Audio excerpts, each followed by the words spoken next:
Nick Swisher and his wife Joanna were recently blessed with a baby girl, and with Father's Day right around the corner, Nick has partnered with Dick's Sporting Goods in their campaign called The Greatest Gift, which focuses on spending quality time with your dad. I'm lucky to have a great man like my father. I know a lot of people don't. Not everyone gets the opportunity to have somebody like that. But for me, I'm just so privileged and I'm so honored to have him. He's my hero. He's my idol. He's been with me since day one. I mean, through the grind, through the good times, through the bad times.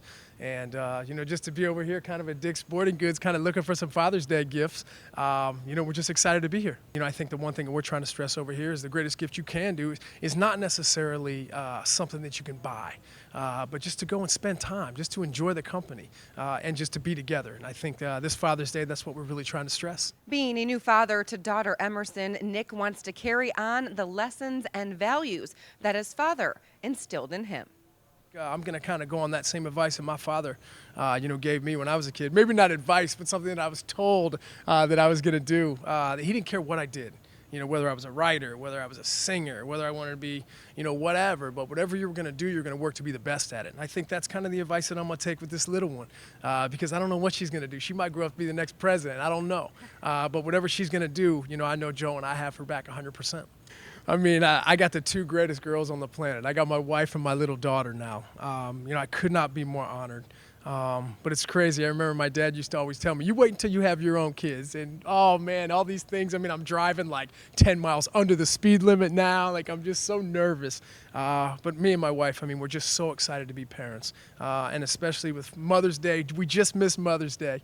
But for this first Father's Day, to have my little girl in my arm, I get kind of emotional about it. I don't know what she's gonna be. She's so pure right now, and she knows absolutely nothing, and I find that so awesome. So for us, I guess it's our job to teach her those right things. But whatever she's gonna do, she's gonna be awesome at it. Nick's father and former MLB player and manager Steve Swisher couldn't be happier. His son is playing for the Indians, and as the Swisher family continues to grow, they all know the importance of spending quality time together. Oh, my dad's a very mellow guy. He doesn't talk a whole lot. But I think coming back here to kind of the whole state where kind of everything kind of started off, starting in Columbus and then kind of working your way around and kind of swinging back to the great state of Ohio. I think in general, I've got my dad, my stepmother, my brother. He still lives in Columbus. So I've got a lot of family around me now, and I could not be more happy about it. Ever since we've came here to Cleveland, just the fans, just the people in the city, the organization, everybody's been so nice to us, and it's just absolutely made us just feel 100% at home, and could not be more proud to say we're part of the Indians.